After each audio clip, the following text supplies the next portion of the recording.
Module 5 Personal Selling. Qualities of sales force. Sales force in വേണ്ട qualities ആണ് നമ്മളിവിടെ discuss ചെയ്യാൻ പോകുന്നത്. ഫസ്റ്റ് ക്വാളിറ്റി എന്ന് പറയുന്നത് കോൺഫിഡൻസ്. നമ്മൾക്കറിയാം ഒരു സെയിൽസ് ഫോഴ്സിന് ഇമ്പോർട്ടൻ്റ് ആയിട്ട് വേണ്ട ഒരു ക്വാളിറ്റിയാണ് സെൽഫ് കോൺഫിഡൻസ് എന്ന് പറയുന്നത്.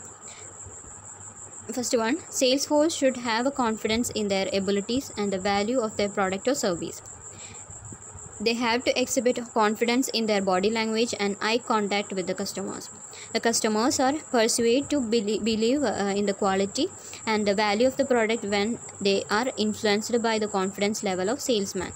അപ്പോൾ സെയിൽസ്മാൻ്റെ കോൺഫിഡൻസ് എന്ന് പറയുന്നത് വളരെ ഇമ്പോർട്ടൻ്റ് ആണ്. ഒരു പ്രൊഡക്റ്റിൻ്റെ സെയിൽസ് ക്രിയേറ്റ് ചെയ്യുമ്പോൾ അവരുടെ ബോഡി ലാംഗ്വേജും അവരുടെ ഐ കോൺടാക്റ്റും എല്ലാം വെച്ചുകൊണ്ട് അവർക്ക് നല്ലൊരു കോൺഫിഡൻസ് എക്സിബിറ്റ് ചെയ്യാൻ സാധിച്ചാൽ അത് ആ പ്രൊഡക്റ്റിൻ്റെ കൂടെ ക്വാളിറ്റിയിൽ കസ്റ്റമേഴ്സിനെ ബിലീഫ് ഉണ്ടാക്കാനായിട്ട്, അതായത് കസ്റ്റമേഴ്സിന് ആ പ്രൊഡക്റ്റിൻ്റെ ക്വാളിറ്റിയിൽ വിശ്വാസം ഉണ്ടാക്കാനായിട്ട് ഇതിലൂടെ സാധിക്കും. And that will leads to improved sales of the product. Okay, next professionalism. In sales, professionalism relate to the way of dressing, appearance, communication, the quality of language, the timing of sales calls, and ethics when dealing with clients. An effective sales force is sharply dressed, polite and courteous, considerate of clients' time and honest in all dealings. അപ്പോൾ professionalism എന്ന് പറയുമ്പോൾ അവരുടെ way of dressing, appearance, അവരുടെ communication style, അവരുടെ language, then അവർ sharply dressed ആയിരിക്കണം, correct രീതിയിലുള്ള fit dressing ആയിരിക്കണം, then polite ആയിരിക്കണം, ദെൻ നല്ല അവരുടെ വർക്കിങ്ങിൽ അവരുടെ കമ്മ്യൂണിക്കേഷനിൽ പൊളൈറ്റ്നെസ് ഉണ്ടായിരിക്കണം, ദെൻ ക്ലയൻറ്റിനോട് ഹോണസ്റ്റ് ആയിട്ടുള്ള രീതിയിൽ ബിഹേവ് ചെയ്യണം, എത്തിക്സ് കീപ്പ് ചെയ്തിരിക്കണം. അങ്ങനെയുള്ള കാര്യങ്ങളൊക്കെയാണ് പ്രൊഫഷണലിസത്തിൽ വരുന്നത്. ദെൻ നെക്സ്റ്റ് ആണ് എന്തൂസിയാസം. High performance sales team are enthusiastic. They exhibit high degree of positive energy which help them to disarm tough customers and increases the sales volume.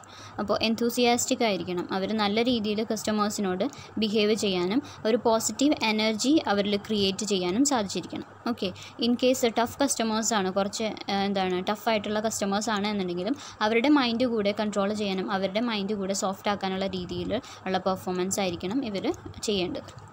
Then situation oriented. Effective sales representatives sees challenges, not problems, and never let a challenge stop them for reaching the professional goal. When they run into a challenge, they are motivated to look for solutions instead of getting discouraged and frustrated. അപ്പോൾ എപ്പോഴും ഒരു sales force എന്ന് പറയുന്നത് solution oriented ആയിരിക്കണം. അവർ ചാലഞ്ചസിനെ അവരുടെ പ്രോബ്ലംസിനെ challenges ആയിട്ട് കണ്ടുകൊണ്ട് work ചെയ്യാൻ മോട്ടിവേറ്റഡ് ആയിരിക്കണം. ഓക്കെ, അവരൊരിക്കലും ഒരു രീതിയിലും അവർക്ക് ഡിസ്കറേജ്മെൻറ്റ്സ് ഉണ്ടാവില്ല. എപ്പോഴും നല്ല ഫ്രഷ് ആയിട്ട് പ്രോബ്ലംസിനൊക്കെ ചാലഞ്ച് ചെയ്തുകൊണ്ട് വർക്ക് ചെയ്യുന്ന ഒരു രീതിയായിരിക്കണം. സിറ്റുവേഷൻ അനുസരിച്ച് പെർഫോം ചെയ്യാവുന്ന രീതിയിൽ അവർ ട്രെയിൻഡ് ആയിരിക്കും. ഓക്കെ, ദ നെക്സ്റ്റ് ആണ് empathy. Sales people have to support the customer in choosing the right product. അപ്പോൾ റൈറ്റ് പ്രോഡക്റ്റ് സെലക്ട് ചെയ്യാനായിട്ട് സപ്പോർട്ട് ചെയ്യുന്ന രീതിയിലായിരിക്കണം കസ്റ്റമേഴ്സിനോട് സെയിൽസ് പീപ്പിൾ അവരോട് റിയാക്ട് ചെയ്യേണ്ടത്. ഓക്കെ, അവരുമായിട്ട് ഡീൽ ചെയ്യേണ്ടത്. അതായത് കസ്റ്റമേഴ്സിനെ അവരുടെ വ്യൂവിൽ നിന്നും കണ്ടുകൊണ്ട്, ഇപ്പോൾ ആ സെയിൽസ് പേഴ്സൺസിന് പകരം ആ കസ്റ്റമേഴ്സ് അവരായിരുന്നെങ്കിലോ എന്നുള്ള രീതിയിൽ കണ്ടുകൊണ്ട് വർക്ക് ചെയ്യാനായിട്ട് അവർക്ക് പറ്റണം. Okay, the personal empathy is an essential quality of sales force. They have to listen more than talking in order to understand the taste and preferences of customers. കസ്റ്റമേഴ്സിൻ്റെ നീഡ്സിനെ വാണ്ട്സിനെ അനുസരിച്ച് കാറ്റർ ചെയ്യാവുന്ന രീതിയിൽ അവർ പറയുന്ന കാര്യങ്ങൾ അണ്ടർസ്റ്റാൻഡ് ചെയ്യാനും അതിനനുസരിച്ച് അവരുടെ പെർഫോമൻസ് ചേഞ്ച് ചെയ്തുകൊണ്ട് കസ്റ്റമേഴ്സിൻ്റെ need satisfy ചെയ്യാനും പറ്റണം. നെക്സ്റ്റ് ആണ് റിലേഷണൽ. അത് നമുക്കറിയാം, നല്ലൊരു റിലേഷൻഷിപ്പ് മെയിൻറ്റെയിൻ ചെയ്യാവുന്ന രീതിയിലായിരിക്കണം. പേഴ്സണൽ കെയർ, അതുപോലെ കസ്റ്റമേഴ്സായിട്ട് നല്ലൊരു റിലേഷൻഷിപ്പ് ബിൽഡ് ചെയ്യാൻ സാധിക്കുന്ന രീതിയിലുള്ള പെർഫോമൻസ് ആയിരിക്കണം അവർ ചെയ്യേണ്ടത്. ദെൻ നെക്സ്റ്റ് ആണ് courtesy. Good manners are important to all sales people. നല്ല മാനേഴ്സ് ഉണ്ടായിരിക്കണം, അതായത് അവരുടെ ബിഹേവിയർ മാനേഴ്സ് ഉണ്ടായിരിക്കണം. Then good manners are important to all sales people. They must listen customers attentively, speak considerately and behave respectfully. അപ്പോൾ നല്ല manners keep ചെയ്യാൻ പറ്റിയിരിക്കണം, അതായത് അവരുടെ ബിഹേവിയറിനെ കൺട്രോൾ ചെയ്യാനും ഉള്ള ഒരു പവർ അവർക്ക് തന്നെ ഉണ്ടായിരിക്കണം. നല്ല രീതിയിൽ കസ്റ്റമേഴ്സിനോട് ബിഹേവ് ചെയ്യുക എന്നുള്ളതാണ് ഇവിടെ വരുന്നത്. It is a mixture of politeness and consideration. പൊളൈറ്റായിട്ട് നല്ല രീതിയിൽ അവരെ സപ്പോർട്ട് ചെയ്തുകൊണ്ട് ബിഹേവ് ചെയ്യാനായിട്ട് ഇവർക്ക് സാധിച്ചിരിക്കണം. It is a mixture of politeness and consideration, and it is an indication of refinement and culture. അപ്പോൾ കസ്റ്റമേഴ്സിൻ്റെ മൈൻഡിനെ കൺട്രോൾ ചെയ്യാനും അവരെ ആ ഒരു പ്രൊഡക്റ്റ് വാങ്ങാനായിട്ട് മോട്ടിവേറ്റ് ചെയ്യാവുന്ന രീതിയിലുള്ള ബിഹേവിയർ ആയിരിക്കണം ഇവർക്ക് ഉണ്ടാവേണ്ടത്. Next, education and experience. നമ്മൾക്കറിയാം എക്സ്പീരിയൻസ്ഡ് ആയിട്ടുള്ള സെയിൽസ് പേഴ്സൺസിന് നല്ല രീതിയിലുള്ള സെല്ലിംഗ് റിസൾട്ട് ഉണ്ടാക്കാനായിട്ട് സാധിക്കും. അതുകൊണ്ട് തന്നെ അവരുടെ ഫീൽഡിൽ അവർ ഏത് ഫീൽഡാണോ വർക്ക് ചെയ്യുന്നത് ആ ഫീൽഡിൽ നല്ല രീതിയിലുള്ള എക്സ്പീരിയൻസും എഡ്യൂക്കേഷനും ട്രെയിനിങ്ങും അവർക്ക് ഉണ്ടായിരിക്കണം. Next, mental qualities. Characteristics such as analytical ability, intelligence, conceptual skill, etc. are also essential for good salesperson. He should be able to apply his mind to various problems of customers. അപ്പോൾ കസ്റ്റമേഴ്സിൻ്റെ രീതിയിൽ നിന്നും എന്താണ് mental ability അവരുടെ രീതിക്ക് അനുസരിച്ച് think ചെയ്യാനും intelligent ആയിട്ട് conceptual സ്കില്ലും ഒക്കെ അനലിറ്റിക്കൽ എബിലിറ്റിയും ഒക്കെ അവർക്ക് ഉണ്ടായിരിക്കണം. അതുപോലെ ഇൻ്റലിജൻ്റ് ആയിട്ട് കൺസ്യൂമേഴ്സിൻ്റെ ബിഹേവിയർ അനുസരിച്ച് പ്രവർത്തിക്കാനുള്ള ഒരു മൈൻഡ് അവർക്ക് ഉണ്ടായിരിക്കണം. Next, hard working. നമ്മൾക്കറിയാം ഏതൊരു സെയിൽസ് പേഴ്സണും ഹാർഡ് വർക്കിംഗ് ആയിരിക്കണം. Start work earlier than there colleagues. അത് അവരുടെ ഒരു ഹാർഡ് വർക്കിങ്ങിനെ കാണിക്കുന്നതാണ്. കസ്റ്റമേഴ്സിനെ റെഗുലറായിട്ട് മീറ്റ് ചെയ്യുക, അവരായിട്ട് ടോക്ക് ചെയ്യുക, അങ്ങനെ അവരായിട്ട് നല്ലൊരു റിലേഷൻഷിപ്പ് ബിൽഡ് ചെയ്തുകൊണ്ട് ഹാർഡ് വർക്കിംഗ് ആയിട്ട് വർക്ക് ചെയ്യുക എന്നുള്ളതാണ് മറ്റൊരു ക്വാളിറ്റി എന്ന് പറയുന്നത്. ദെൻ നെക്സ്റ്റ് ആണ് initiative. Initiative is the ability to work on his own without by guiding anybody. അപ്പോൾ മറ്റുള്ളവരുടെ ഗൈഡൻസ് ഇല്ലാതെ തന്നെ സ്വന്തമായി വർക്ക് ചെയ്യാനുള്ള ഒരു ഇനീഷ്യേറ്റീവ്. ഓക്കെ, അതായത് മറ്റുള്ളവർ ഫോഴ്സ് ചെയ്തിട്ടാവരുത് നമ്മൾ വർക്ക് ചെയ്യേണ്ടത്. നമ്മൾ സ്വയം നമ്മളുടെ ഇനീഷ്യേറ്റീവിൽ നിന്ന് തന്നെ നമ്മൾ വർക്ക് ചെയ്യുക എന്നുള്ളതാണ്. ദെൻ സോഷ്യബിലിറ്റി എന്ന് പറയുമ്പോൾ salesman to meet the public and make friends with them. The salesman must be extrovert. That is a man who likes mixing with people in every type of situation.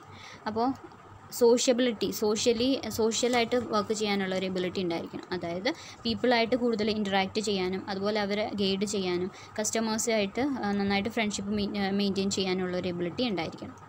Then effective speech. Salesman should be a good conversationalist. Ability to speak correctly and clearly impresses the customers favorably. Then sales talk should be clear, pleasant and persuasive. That means അവരെ പ്രേരിപ്പിക്കുന്ന രീതിയിലും അതുപോലെ pleasant ആയിട്ടുള്ള രീതിയിലും clear ആയിട്ടുള്ള രീതിയിലുള്ള presentation ആയിരിക്കണം. Then should have sweet voice, clear pronunciation, fluent expressions. അപ്പോൾ അവർ ക്ലിയർ വോയിസ് ആയിരിക്കണം, നല്ല ലാംഗ്വേജ് ഉണ്ടായിരിക്കണം, ഫ്ലുവൻ്റായിട്ട് ടോക്ക് ചെയ്യാൻ പറ്റിയിരിക്കണം. ദെൻ നെക്സ്റ്റ് ആണ് ഹോണസ്റ്റി. നമ്മൾക്കറിയാം ഹോണസ്റ്റായിട്ട് വർക്ക് ചെയ്യുക. Okay, and honest salesman is liked by every customers. While dealing with the customer, salesman must be true and frank about the products he sell. അപ്പോൾ അവർ സെല് ചെയ്യുന്ന പ്രോഡക്റ്റിനെ കുറിച്ചുള്ള ഫ്രാങ്ക് ഇൻഫർമേഷൻ ആയിരിക്കണം, ട്രൂത്ത് പ്രൊവൈഡ് ചെയ്തിരിക്കണം. Then he should not exaggerate ഫാക്ട്സിനെ കൂട്ടി കാണിക്കരുത്. അതായത് ഇരട്ടിയാക്കി പറഞ്ഞുകൊണ്ട് അവരെ ബൈ ചെയ്യിപ്പിക്കാൻ മാത്രം ഉള്ള ഒരു മോട്ടീവോട് കൂടി ചെയ്യരുത്. ഹോണസ്റ്റായിട്ട് വർക്ക് ചെയ്യുക. ദെൻ അടുത്തതാണ് determination is nothing but will lead to that succeeds and go ahead. Then determination എന്ന് പറയുമ്പോൾ സിംപ്ലി പറയുകയാണെന്നുണ്ടെങ്കിൽ അവർക്ക് അവരുടെ ഗോള് എന്താണെന്നുള്ളത് കറക്റ്റായിട്ട് അറിഞ്ഞിരിക്കണം. ഏത് രീതിയിലുള്ള ഡിസ്ട്രക്ഷൻസ് വന്നാലും ആ ടാർഗറ്റ് അറ്റൈൻ ചെയ്യുക എന്നുള്ളതായിരിക്കണം അവരുടെ മെയിനായിട്ടുള്ള ഒബ്ജക്റ്റീവ്. അവർ ഏത് രീതിയിലുള്ള അവരെ സക്സീഡ് ചെയ്യാനും അതുപോലെ ചെയ്യുന്ന കാര്യത്തിൽ അവർക്ക് മുന്നോട്ട് പോകാനുമുള്ള ഒരു കറേജാണ് അവരുടെ ഡിറ്റർമിനേഷൻ എന്ന് പറയുന്നത്. Okay, he may face resistance from the customers but he should not distract from his goals. അപ്പോൾ അവരുടെ ഗോൾസിൽ നിന്ന് ഒരിക്കലും ഡിസ്ട്രാക്ട് ചെയ്യരുത്. ഏത് രീതിയിലുള്ള റെസിസ്റ്റൻസ് കസ്റ്റമേഴ്സിൽ നിന്ന് ഉണ്ടായാലും അവരുടെ ഗോൾസിനെ ഫോക്കസ് ചെയ്തുകൊണ്ട് പ്രവർത്തിക്കുന്ന ഒരു രീതിയാണ് ഡിറ്റർമിനേഷൻ എന്ന് പറയുന്നത്. നെക്സ്റ്റ് ആണ് organised. Organizational skills are extremely important in sales. When dealing with dozens of people in different personalities, needs and timetable, daily goals and activities should be well documented and appointments should be scheduled in advance. അപ്പോൾ organised ആയിരിക്കണം, അവർ ചെയ്യുന്ന വർക്കെല്ലാം organised ആയിരിക്കണം. പല type of കസ്റ്റമേഴ്സിനെ meet ചെയ്യുന്നത് കൊണ്ട് തന്നെ ഏത് ടൈമിൽ ഷെഡ്യൂളിൽ ഏതൊക്കെ മീറ്റിംഗ്സ് ഉണ്ടാവും, അതുപോലെ തന്നെ കസ്റ്റമേഴ്സിൻ്റെ ഇൻഫർമേഷനൊക്കെ കറക്റ്റായിട്ട് ഡോക്യുമെൻറ്റ് ചെയ്ത് വെച്ചേക്കുക. അതുപോലെ അവർ വർക്കിൽ പങ്ക്ച്വൽ ആയിരിക്കുക. ദെൻ സെയിൽസ് ഓപ്പർച്യൂണിറ്റീസിനൊക്കെ കറക്റ്റായിട്ട് കിട്ടണം എന്നുണ്ടെങ്കിൽ എപ്പോഴും ഓർഗനൈസ്ഡ് ആയിട്ടുള്ള രീതിയിൽ കറക്റ്റ് ഒരു ഷെഡ്യൂൾ ഉള്ള രീതിയിൽ അല്ലെങ്കിൽ ഷെഡ്യൂൾ ക്രമീകരിച്ച രീതിയിൽ വർക്ക് ചെയ്യുകയാണെങ്കിൽ മാത്രമേ അങ്ങനെ ഒരു ടാർഗറ്റ് നമ്മൾക്ക് അറ്റൈൻ ചെയ്യാനായിട്ട് പറ്റുള്ളൂ. ഓക്കെ, ഇത്രയും കാര്യങ്ങളാണ് നമ്മുടെ ക്വാളിറ്റീസ് ഓഫ് സെയിൽസ് പേഴ്സൺസിൽ അല്ലെങ്കിൽ സെയിൽസ് ഫോഴ്സിൻ്റെ ക്വാളിറ്റിയിൽ പറയുന്നത്. ഇത്രയും കാര്യങ്ങളാണ് ഈ ഒരു മോഡ്യൂളിൽ പേഴ്സണൽ സെല്ലിംഗ് എന്നുള്ള മോഡ്യൂളിൽ ഇൻക്ലൂഡ് ചെയ്തിട്ടുള്ളത്. Thank you.